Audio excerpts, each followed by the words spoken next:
inflasi dan kebijakan moneter untuk stabilisasi pembangunan dalam perspektif ekonomi Islam.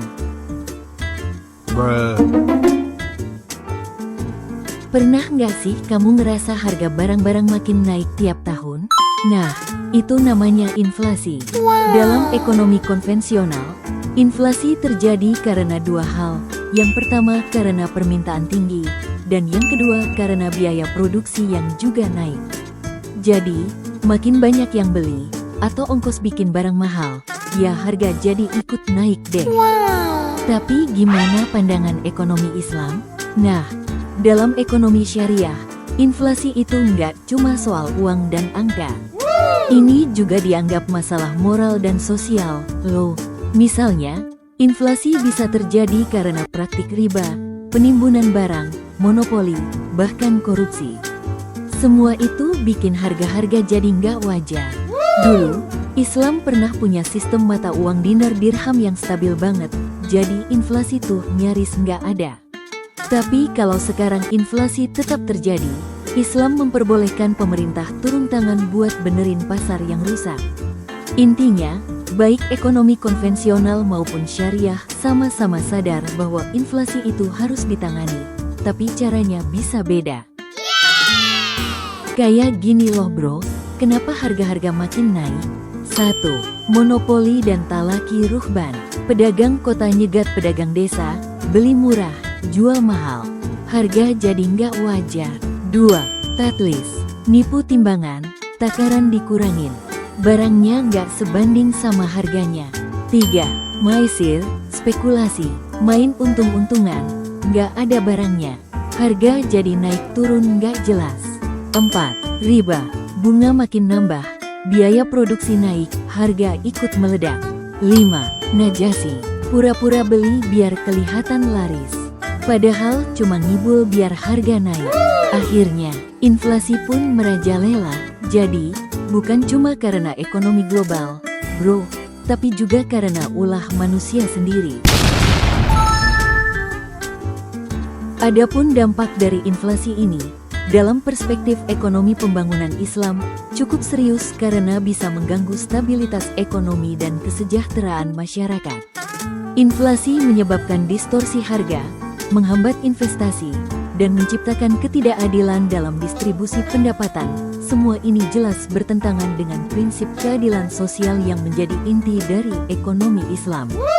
Salah satu dampak utamanya adalah menurunnya kesejahteraan masyarakat. Ketika harga-harga naik, daya beli masyarakat terutama yang berpendapatan tetap jadi turun.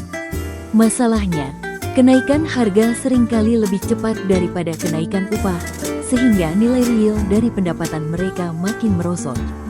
Selain itu, inflasi juga memperburuk distribusi pendapatan. Kelompok dengan penghasilan tetap kehilangan daya beli, sementara pemilik aset seperti tanah atau properti malah bisa mempertahankan atau bahkan meningkatkan nilai kekayaannya. Akibatnya, ketimpangan antar kelas ekonomi makin tajam dan keadilan sosial pun semakin jauh dari kenyataan. Kayak gini loh bro, gimana caranya uang bisa ngatur ekonomi lewat kebijakan moneter? Jadi, dalam ekonomi, ada yang namanya kebijakan moneter. Fungsinya, buat ngatur jumlah uang yang beredar di masyarakat. Nah, yang main peran di sini ada 3 pihak, bro. Pertama, ada bank sentral. Mereka ini pencetak uang utama dan yang ngatur seberapa banyak uang beredar. Tapi tenang, dalam ekonomi Islam, semuanya harus sesuai prinsip syariah juga ya. Kedua, ada lembaga keuangan, kayak bank. Tugas mereka, menyalurkan uang ke masyarakat lewat tabungan, deposito, dan produk lainnya. Mereka jadi jembatan antara bank sentral dan kita-kita ini. Terakhir, ya kita sendiri, masyarakat. Uang yang beredar tadi, kita pakai buat belanja, produksi, bahkan investasi. Singkatnya, kebijakan moneter itu ngatur alur uang dari atas sampai ke bawah, biar ekonomi tetap stabil dan sesuai aturan syariah. Nih ya, cara mengendalikan inflasi dalam pandangan Islam. Inflasi nggak cuma dipandang sebagai persoalan ekonomi, tapi juga soal keadilan.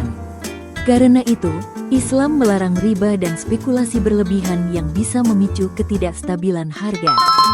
Sebagai gantinya, transaksi dijalankan melalui akad-akad yang adil dan transparan seperti mudharabah, musyarakah, dan murabahah. Pengelolaan mata uang juga dilakukan hati-hati, idealnya menggunakan yang punya nilai intrinsik seperti emas dan perak agar nilainya tetap stabil.